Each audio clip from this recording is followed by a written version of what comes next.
네, 오늘도 성령 충만하시고 또 행복한 하루의 삶이 되시기를 축원합니다. 우리가 사람답게 산다는 것이 무엇인가 하는 생각을 해볼 때가 있습니다. 창세기의 말씀에 보면 하나님께서 선악과를 먹지 말라 그렇게 말씀하시는데 마귀는 그것을 그 거짓말로 하나님을 오해하게 만들죠. 창세기 3장 1절에 보면 그런데 뱀은 여호와 하나님이 지으신 들짐승 가운데 가장 간교하니라. 뱀이 여자에게 물어 이르되 하나님이 참으로 너희에게 동산 모든 나무의 열매를 먹지 말라 하시더냐. 예, 참으로 이렇게 이제 이야기하면서 거짓말을 시작을 하는데 모든 나무의 열매를 먹지 말라 하더냐. 분명히 하나님께서는 모든 나무라고 하지 않으셨습니다.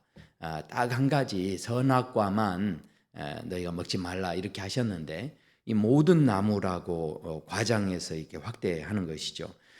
그러니까 마귀는 지금 에덴 동산에 풍성한 그 모든 것들이 너무 넘치고 너무 좋은 것들이 있는데 그 가운데서 그 한 가지 금지한 것에 대해서 이렇게 집중하게 하는 것이죠. 그래서 이 모든 것이 풍부한데 내 인생에서 결핍되어 있는 부족한 이 한 가지 여기에만 막 집중하게 하는 겁니다. 한번 생각해 보십시오. 인생을 살아갈 때도 어떤 분들은 뭐 부족한 9가지가 다 있어도 그 한 가지 있는 것 가지고 감사하면서 사는 사람이 있고요. 어떤 사람은 정말 9가지 다 풍족하게 누리고 있는데도 늘 그 부족한 그 한 가지 거기에만 집중하며 사는 그런 사람이 있을 수 있다라는 것이죠. 오늘 말씀이 실은 그렇습니다. 사람들이 모여 살다 보면 이런 일도 생기고 저런 일도 실은 생길 수 있습니다. 그러나 마귀는 우리에게 항상 내가 어떻게 하면 손해보지 않을까, 또 나에게 부족한 것이 혹시 없는가, 이 감사하기보다는 뭔가 좀 욕심을 내는 그런 곳에 이렇게 집중하게 하는 그런 마귀의 장난들이 실은 우리에게 있을 수 있다는 거죠. 그래서 오늘 말씀해 보면 첫 번째 하나님께서 말씀하실 때 우리 인생 가운데 뭔가 서로 손해를 끼쳤을 때 이것은 당연히 몇 배 이상으로 이렇게 보상을 해줘야 되는, 배상을 해야 하는 그런 문제들이 있다 하는 것을 말씀하는데 1절의 말씀에 보면 사람이 소나 양으로 도둑질을 하여 잡거나 팔면 그는 소 한 마리에 소 5마리로 갚아라. 그렇게 말씀합니다. 그러니까 지금 이 도둑질하는 그런 일들이 생길 수 있다는 거죠. 이 도둑질이 실은 남의 것을 뺏는 욕심을 부리는 것이죠. 이렇게 우리가 이런 상황들 속에서 혹시 이 도둑질 하다가 뭐 발각되어서 맞아 죽었을 때는 그러나 그때는 뭐 죄가 없지만 그러나 낮이 되어서 이 사람이 도둑인지 강도인지 뭐 이렇게 확인이 분명하게 되는 때에 사람을 만약에 죽였다고 한다면 그것은 너무 과하게 한 것이기 때문에 이것은 또 죄가 될 수 있다. 이제 뭐 이런 이야기들을 계속 하십니다. 특별히 이 말씀의 내용을 보면 뭔가 우리가 이제 관리를 해야 되는데 관리를 소홀히 했을 때 발생한 일들이 또 그 뒤에 일어납니다. 5절에 보시면요. 사람이 밭에서나 포도원에서 짐승을 먹이다가 자기의 짐승을 놓아 남의 밭에서 먹게 하면 자기 밭에 가장 좋은 것과 자기 포도원에 가장 좋은 것으로 배상할지니라. 그러니까 어떤 주인의 그 집 짐승이 이제 밭작물을 이렇게 먹어버리고 밟아버렸다라는 거죠. 근데 그게 자기 밭이 아닙니다. 남의 밭을 그렇게 했을 때 그 짐승을 풀어놓았던 그 주인이 그것에 대해서 책임을 져야 하고 또 보상해야 한다는 것이죠. 왜냐하면 관리를 소홀히 했기 때문에 그렇습니다. 우리에게 있는 것, 실은 내게 주신 것, 이것에 대해서 우리가 관리하고 또 소중히 여기고 이렇게 하는 것이 중요하다 하는 것이죠. 그 세 번째 이야기들을 보면 그 뒤에 타인들의 물건을 혹시 우리가 이제 보관을 했을 때 그 보관을 잘못하는 상황 가운데서 어떤 일이 발생했을 때 어떻게 해야 할 것이냐 하는 것을 그 뒤에도 말씀합니다. 예를 들어서 어떤 물건을 이웃에게 맡겼는데 찾으려고 했는데 이게 이제 없어진 겁니다. 그랬을 때 이 문제들을 이제 어떻게 할 것인가. 여기에 보면 거기에도 이제 도둑질하는 사람이 있을 수 있다는 것인데 8절에는 이렇게 말씀합니다.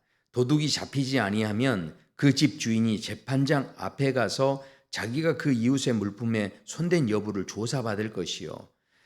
이 모든 문제들을 두 사람이 해결하려고 하지 말고 재판관에게 이제 이런 상황이 생겼을 때는 가져가야 한다. 이렇게 말씀합니다. 심지어는 11절에는요. 이렇게 말씀하죠. 두 사람 사이에 맡은 자가 이웃의 것에 손을 대지 아니하였다고 여호와께 맹세할 것이요.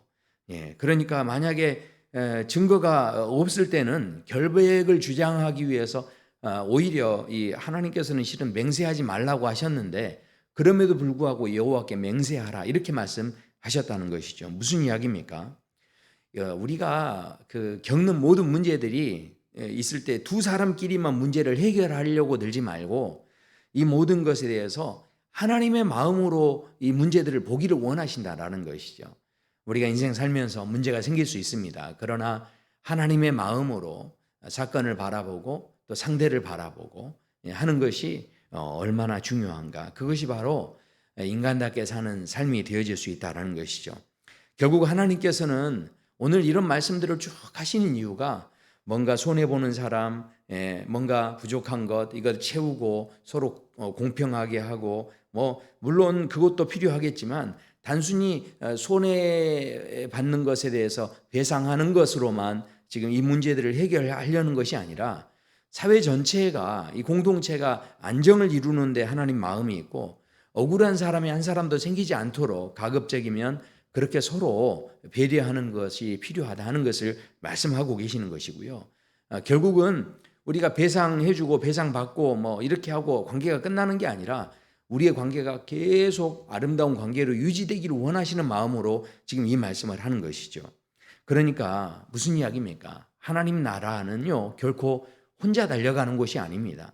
결국 우리가 모두 다 더불어 사는 그런 삶을 살고 있는 것인데 사람다운 삶을 산다는 게 무엇이겠습니까? 창세기에 보면 창세기 1장 25절에 그렇게 말씀하죠. 하나님이 땅의 짐승을 그 종류대로 가축을 그 종류대로 땅에 기는 모든 것을 그 종류대로 만드시니 하나님 보시기에 좋았더라. 그러니까 하나님께서 모든 생물들 또 짐승들은 다 그 종류대로 만들었다는 것이죠. 그러나 사람만큼은요 종류대로 만들었다 그렇게 말씀하지 않습니다. 그러니까 이 유독 사람만큼은 하나님같이 만들었다 하는 것이죠. 하나님이 이르시되 우리 형상을 따라 우리 모양대로 우리가 사람을 만들고 삼위일체 되시는 하나님께서 우리가 인생을 살아갈 때 정말 사람답게 사는 게 무엇일까요? 각 종류대로 끼리끼리 내 마음에 맞는 사람끼리 이게 아니라는 거죠. 어쩌면 내가 보상을 받고 내 이익을 챙기고 내가 어찌됐든 손해보지 않고 내 울타리만 이렇게 치고 하는 그런 인생이 아니라 우리 모두가 실은 더불어 사는 그런 연합한 그런 공동체로 그 아름다운 모습을 이루어가기 원하신다라는 것이죠. 그렇기 때문에 예수 그리스도 안에서 우리를 향하신 하나님의 뜻이 무엇입니까? 범사에 감사하라 하는 것이죠. 물론 이런 분쟁이 일어나면 안 되겠습니다만은 그러나 분쟁을 해결하는 것 물론 중요합니다. 그러나 그것보다 더 중요한 것은 내가 어떻게 하면 손해보지 않을까? 어떻게 하면 내가 여기에서 이익을 볼까? 이런 생각이 아니라 그 모든 하나님이 주신 것들을 가지고 우리 안에서 더불어 살고 또 하나님 마음으로 서로를 대해주고 배려해 줄 수 있는 그런 모습이 우리에게 필요하다라는 것이죠. 마귀는 끊임없이 우리에게 부족한 것, 결핍된 것, 내가 손해본 것 여기에만 실은 집중하게 합니다. 그러나 하나님의 마음은 범사에 우리에게 주신 어떤 것이든지 간에 우리에게 주신 것에 대해서 소홀히 하지 않고 잘 관리하기 원하시고 또 그것을 통해서 우리 안에 감사함이 넘치기를 원하시는 그런 하나님의 마음이 오늘 본문 안에 있습니다. 오늘 말씀을 통해서 사랑하는 성도 여러분, 살다 보면 좀 속상할 일이 있고요. 억울한 일도 있을 수 있습니다. 그러나 속상하고 억울한 것, 손해보는 것 거기에 집중하기보다는 내게 더 감사할 것이 없는가? 하나님께서 내게 이런 상황을 통해서 그렇다면 이제 더 관리를 잘하고 소홀히 하지 않도록 하나님께서 혹시 사인을 주시는 것은 없는가? 이것을 우리가 생각하면서 그것을 잘 관리해 가면서 그저 선호학과에만 집중하는 인생이 아니라 나머지 있는 모든 것들을 허락하신 그 하나님 앞에 하나님을 찬양하고 그 나머지 것들을 또 잘 관리해 갈 수 있는 그런 복된 삶이 되시기를 축원합니다. 함께 기도하겠습니다. 아버지 하나님 감사합니다. 우리가 이 땅에 살 때 여러 가지 우리 안에 문제가 생길 수 있습니다. 그러나 그 문제 앞에 다시 한번 주님의 은혜를 구하고 또 그런 가운데서도 우리에게 감사할 것이 무엇인지, 그리고 또 그런 가운데서 하나님께서 우리에게 더 관리를 잘하라고 또 소홀히 여기지 말라고 말씀하시는 것은 도대체 무엇인지 우리가 잘 묵상하게 하시고, 정말 하나님께서 우리에게 그저 짐승들처럼 모든 생물들처럼 종류대로 만든 것이 아니라 또 우리에게 하나님의 형상을 따라 우리를 만들어 주셨사오니 끼리끼리가 아니라 아버지 내 마음에 맞는 사람만이 아니라 정말 하나님의 마음으로 서로를 보게 하시고 또 하나님 마음으로 서로 연합하게 하시고 또 그렇게 사랑을 이루어가는 그런 더불어 사는 공동체를 잘 이루어가도록 함께하여 주시옵소서. 감사하며 예수님 이름으로 기도드립니다. 아멘.